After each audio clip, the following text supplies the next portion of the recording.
How to control mind and emotions.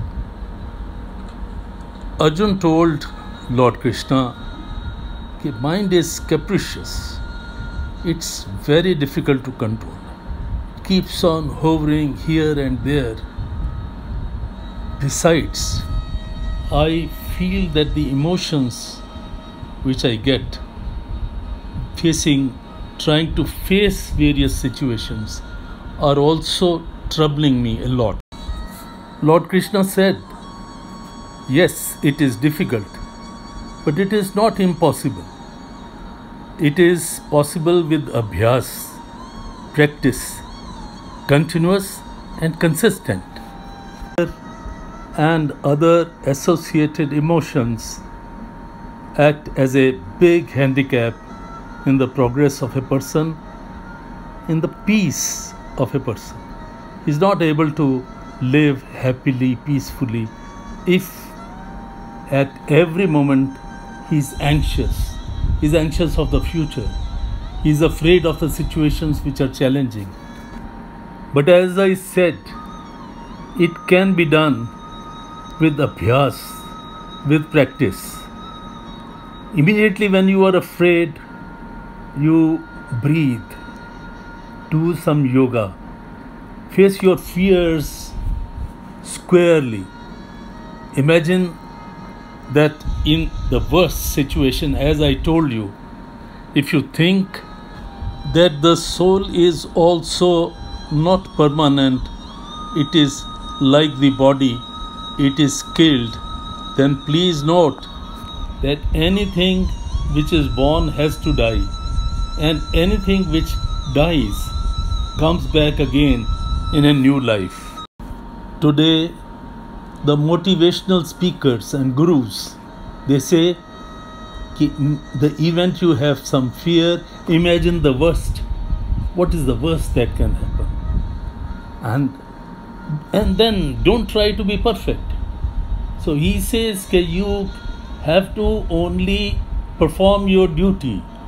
Once you are fully involved in the duty, without attachment to the results, you will have no fear.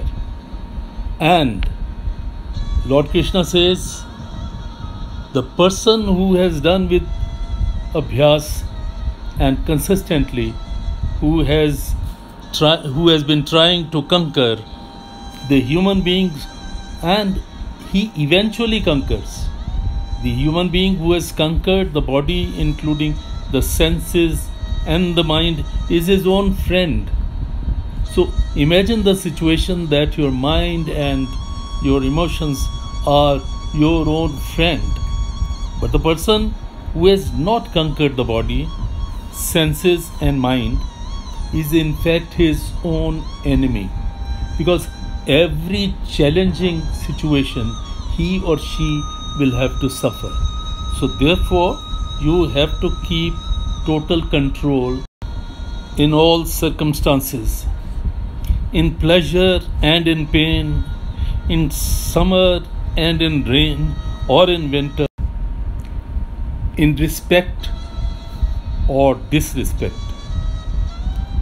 The person does not find any difference, whose mind bears no agitation, no attachment, is a person whose Atma, soul, has attained self-realized freedom, total control, and his mind is always creatively engaged in his duty and the Almighty.